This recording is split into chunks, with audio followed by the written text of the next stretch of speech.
നമുക്കിനി പോകേണ്ടത് ഓണം കളിയിലേക്കാണ്. ഇവര് കുറച്ച് ഉൾക്കാട്ടിൽ നിന്ന് വരുന്ന കുട്ടികളാണ്, ആദിവാസി മേഖലയിലുള്ളവരാണ്. നമുക്ക് വളരെ പെട്ടെന്ന് അവരോട് വിശേഷം ചോദിക്കാവുന്നത്. എന്താ പേര്?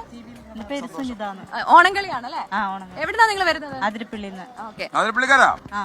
അപ്പൊ നമ്മുടെ അതിരപ്പള്ളി എക്സ്പെർട്ട് സൂരജ് ഇവിടെ ഉണ്ടല്ലോ. സൂരജ്, അതിരപ്പള്ളി ഏരിയ കണ്ടിരുന്നോ? സാറേ, ഇത് അതിരപ്പള്ളിന്ന് ഒത്തിരി ദൂരെ നിന്ന് വരുന്നത്, അതായത് കിലോമീറ്ററുകൾ താണ്ടി. സാർ ഇടയ്ക്കിടയ്ക്ക് പറയാം അതിരപ്പള്ളി എന്ന് പറഞ്ഞാൽ സാറിനൊരു വികാരമാണല്ലോ.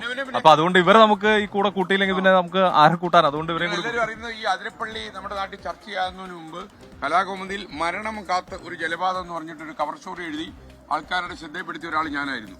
അതുകൊണ്ട് എനിക്ക് അതിരപ്പള്ളിക്ക് അപ്പൊ പാട്ട് തുടങ്ങാം. നമുക്ക് ഓണം കളിയിലേക്ക് അടക്കാം.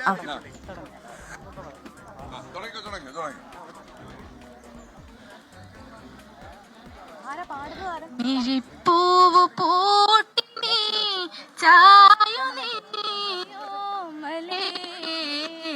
ആരാരിലും പാടിടാൻ പൈതലേ ഞാൻ. മിഴിപ്പൂവ് പൂട്ടി ചായുനീയോമലേ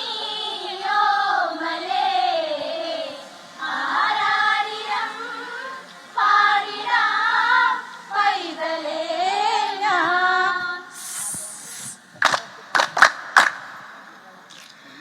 ദൂരെ ദൂരെ പൂവാടികളാടി ചന്തമായ മയിലിനകളിലാടി ഗന്ധമുള്ള കാറ്റല്ലകൾ പാടി മന്ദമെന്നു തേനരുവികൾ മൂളി നിറമുള്ള കോസലം തന്നിലായി പെണ്ണിവൾ കണ്ണീരുമായി കാലമോ ദൂരെയായി.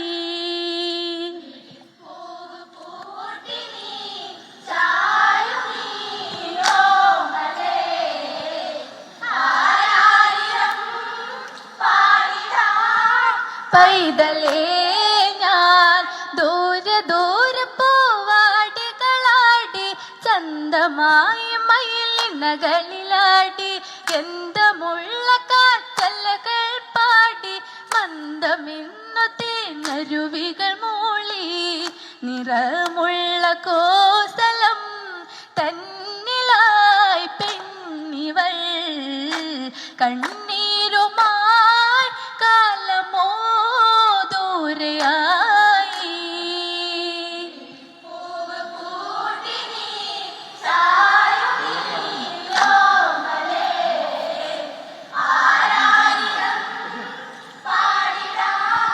പൈതലേ ഞാൻ തൊട്ടിലാട്ടുവാൻ കാറ്റലയില്ല, തൊട്ടുണർത്തുവാൻ നിന്നി വരുകില്ല.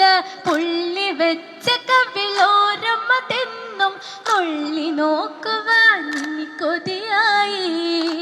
കൗസല്യമാറിടം വെമ്പിടും വേളയിൽ കുഞ്ഞോളമായി കൈത്തലം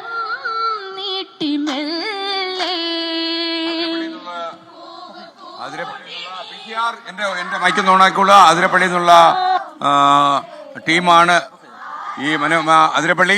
thank you Athirappilly, thank you. വാർത്താ ചാനൽ ആയതുകൊണ്ടാണ് നമ്മൾ ഇടപെടുന്നത്. Okay, thank you. ഗംഭീരമായി, നിങ്ങളുടെ പ്രകടനം ഗംഭീരമായി.